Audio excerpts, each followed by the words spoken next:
আজ অনুসন্ধানে দেশের প্রত্যন্ত এলাকা ঘুরে আমরা তুলে এনেছি দুর্নীতির ভয়াবহ চিত্র। এই টাকা কোথায় গেল তাহলে? এই এত টাকা দিয়ে কি করেছেন আপনি?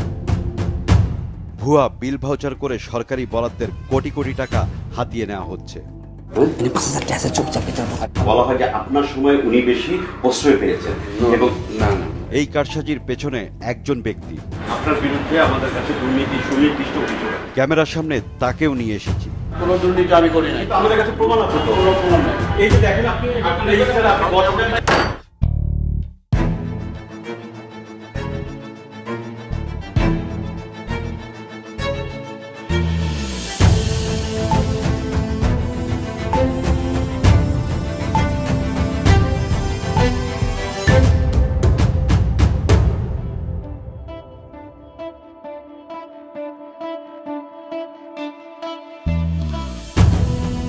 আমি বদরুদ্দোজা বাবু আপনাদের স্বাগত জানাচ্ছি অনুসন্ধানে। আগের পর্বগুলোতে আমরা দেখিয়েছি সরকারি ও বেসরকারি প্রতিষ্ঠানে বড় বড় অনিয়মের বাস্তব চিত্র, কিন্তু আজকের অনুসন্ধান মাত্র একজন ব্যক্তিকে নিয়ে। তিনি খুব একটি সাধারণ পদে থেকে স্বচ্ছতায় পুরস্কার পাওয়া মন্ত্রণালয়ের একটি দপ্তরকে বানিয়ে ফেলেছেন পুরোপুরি দুর্নীতিগ্রস্ত। চলুন দেখে আসি অনুসন্ধানের আজকের অনুসন্ধান।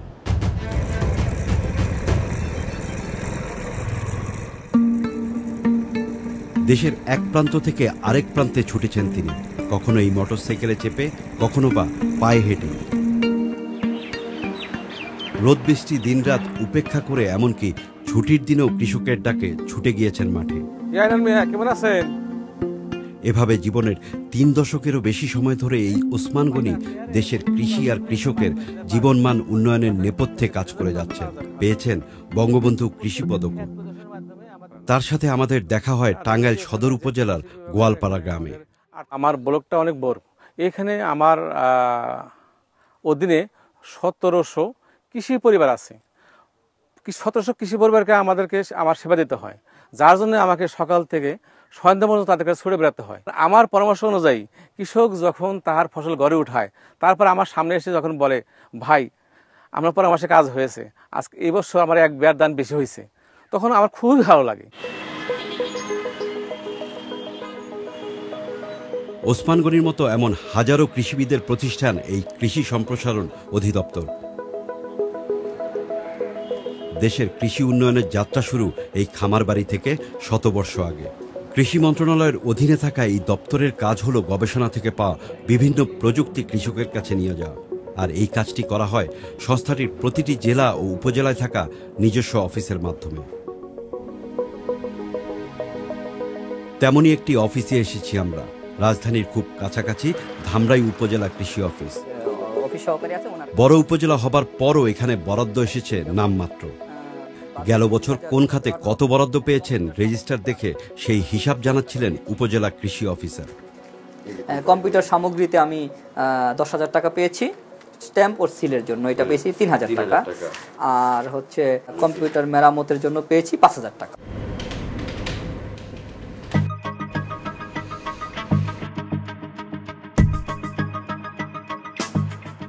তবে আমাদের অনুসন্ধান বলছে সব অফিসে সমান বরাদ্দ যায়নি।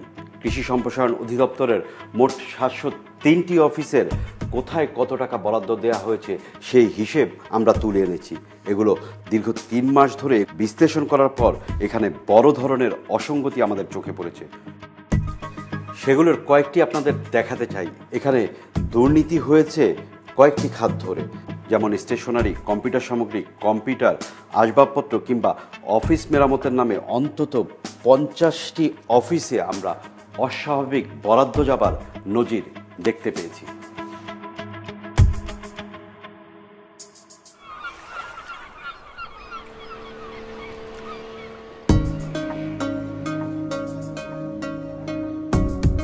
ফরিদপুরের ভাঙ্গা উপজেলার দিকে যাচ্ছি আমরা।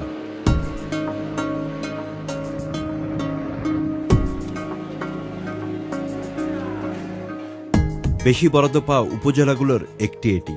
তবে সেই টাকা খরচ করা কৃষি কর্মকর্তা পদোন্নতি পেয়ে বদলি হয়ে গিয়েছেন। তার জায়গায় কয়েক সপ্তাহ ধরে ভারপ্রাপ্ত হিসেবে দায়িত্ব পালন করছেন এই কর্মকর্তা। এখানে কম্পিউটার কয়টা? এখানে কম্পিউটার এখন 2টা। এখন 2টা। হচ্ছে, একটু কি দেখে বলবেন আমাদের মানে বরাদ্দটা কেমন ছিল? কম্পিউটার সামগ্রী 31 নম্বর পাতা, 8,30,000 টাকা কম্পিউটার। এই 8,30,000 টাকা দিয়ে কয়টা কম্পিউটার পাওয়া যায়? গত অর্থ বছরে এটা আসলাম, আমার এই সম্পর্কে আমি কোনো ব্যাখ্যা আমি দিতে পারবো না। 5,35,000 টাকার স্টেশনারি কি খরচ করেছেন আপনি? উনি তো নতুন এসেছে, আপনি কি একটু বলবেন কিনা টাকাটা কি করেছেন?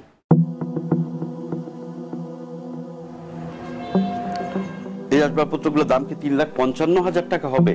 শুধু কম্পিউটার কিংবা স্টেশনারি খাতে নয়, আসবাবপত্র মেরামত, ভ্রমণ ভাতা এবং বিবিধ খরচের নামে এখানে সাধারণ বরাদ্দের চেয়ে প্রায় 20 গুণ বেশি বরাদ্দ দেওয়া হয়েছে। এমন খাতগুলোতে এই উপজেলার চেয়ে বেশি, আরো প্রায় 6 গুণ বেশি বরাদ্দ গিয়েছে পাশের জেলা গোপালগঞ্জের কাশিয়ানীতে। আপনাদের নিয়ে যেতে চাই সেখানেও।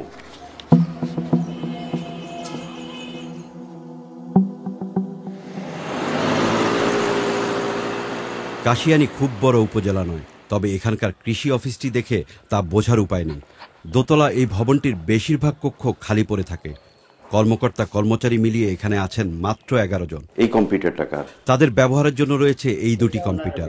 অবাক শোনালেও সত্যি, কম্পিউটার দুটির প্রিন্টারের কালি, কাগজ আর মেরামতের জন্য গত বছর এখানে খরচ করা হয়েছে 36,20,000 টাকা। এই টাকা দিয়ে এমআরের অন্ততপক্ষে 100টি কম্পিউটার কেনা সম্ভব। আসসালামু আলাইকুম, আমি বদরুদ্দোজা বাবু, মাছরাঙা টেলিভিশন থেকে আসছি। আরও কয়েকটি খাতে প্রায় 1 কোটি টাকা বেশি বরাদ্দ পাওয়ার পরও গত 4 বছর ধরে উপজেলাটির দায়িত্বে থাকা এই কৃষি কর্মকর্তা সন্তুষ্ট নন। কম্পিউটার মেরামত করার জন্য বা কালি কেনার জন্য বরাদ্দ থাকে না, অনেক সময় পাই থাকে না, পায় না। মানে বছরে কত টাকা হলে ভালো হতো?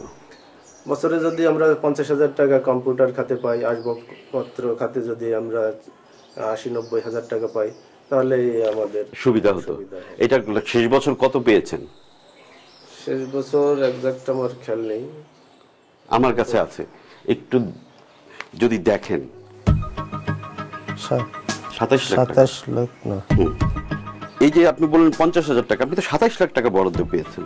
কম্পিউটার সামগ্রী, স্টেশনারিতে 29 লাখ টাকা বরাদ্দ পেয়েছেন। না তো এরকম কোনো বরাদ্দ আপনি অস্বীকার করলে হবে। সব উপজেলার এটা আমরা কৃষি সম্প্রসারণ অধিদপ্তর থেকে নিয়েছি। আপনি একটু আপনার হেড ক্লার্ক আছে, ওনার সাথে একটু দেখবেন যে সেই বছরের ইয়াটা বরাদ্দটা আমাদের যদি একটু বলতেন। আচ্ছা, আমি দেখছি। চলেন একটু, ওই যে উনি তো ওখানে, আপনি কোথায় যাচ্ছেন? উনি তো ওখানে। অবস্থা বেগতিক দেখে হিসাব রক্ষক সরে পড়েন। ওনাকে একটু ডাক দেন। হেড ক্লার্ক কোথায়? অনেক খোঁজাখুঁজির পর তার সন্ধান পাওয়া যায়। গত বছরে আমাদের কি বরাদ্দটা জানতে চাই। রেজিস্টার আসছে। অনিচ্ছা সত্ত্বেও রেজিস্টার খোলেন তিনি। কিন্তু বরাদ্দপত্রের সাথে কয়েকটি খাত মিললেও বেশি বরাদ্দ পাওয়া খাতগুলো রেজিস্টারে কম দেখানো হয়েছে। অন্যান্য ব্যয়টা হচ্ছে 34 লাখ, এখানে 15,000। যেমন কম্পিউটার সামগ্রীতে বরাদ্দ আসছে 27 লাখ টাকা, কিন্তু এখানে 15,000 টাকা দেখাচ্ছেন কেন? এই টাকাটা কি করেছেন? বরাদ্দ আমরা যেটা পাইছি আমাদের ইসে ওঠানো আছে। এই টাকা আপনার কাছে আসেনি না। হ্যাঁ, এই টাকা কোথায় গেল তাহলে? খাতা নতুন হবার কারণে আমাদের সন্দেহ হয়, কারণ বছর ধরে ব্যবহার করা রেজিস্টার খাতা এমন হবার কথা নয়। এই লেখা তো আপনারা নিজেরাই লিখতে পারেন। ফাইলটা একটু বের করেন, বরাদ্দের ফাইলটা একটু দেখেন।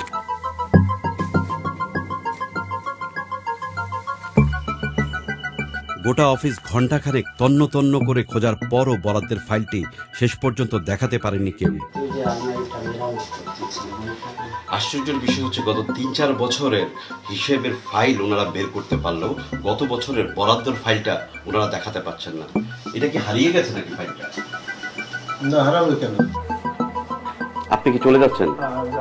এক পর্যায়ে কৃষি কর্মকর্তা আমাদের রেখে অফিস ছেড়ে চলে যান।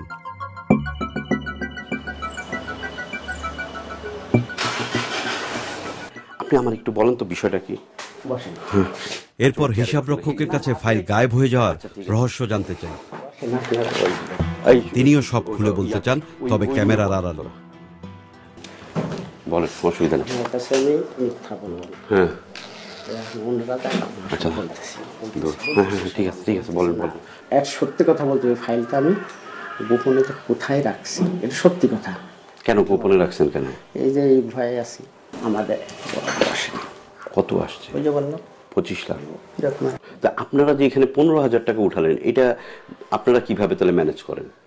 এটা আমাদের জেনারেল যে ফান্ডটা আসে হ্যাঁ, ওইভাবে আমরা ওইটা মেনটেন করছি। গতবারই শরীফ সাহেব আমার একটা লোভে ফেলাই আমার একটু বেকার ফেলাই দিয়েছে, কিন্তু উনি কি বলছে?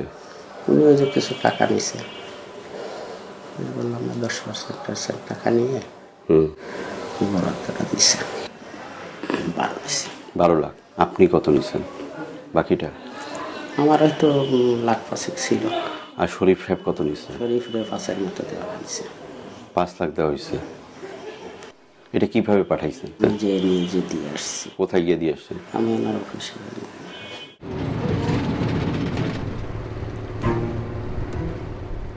অস্বাভাবিক বরাদ্দ যাওয়া আরও কয়েকটি উপজেলায় যোগাযোগ করেছি আমরা। ওই উপজেলাগুলোতে বেশি টাকা যাওয়ার পেছনেও খুঁজে পেয়েছি সেই একই ব্যক্তির নাম, যিনি কমিশনের বিনিময়ে কাশিয়ানীতে বরাদ্দ দিয়েছিলেন। ইতিহাসের গৌরী সেন নিজের পকেটের টাকা গরিব কৃষকদের মাঝে বিলাতেন।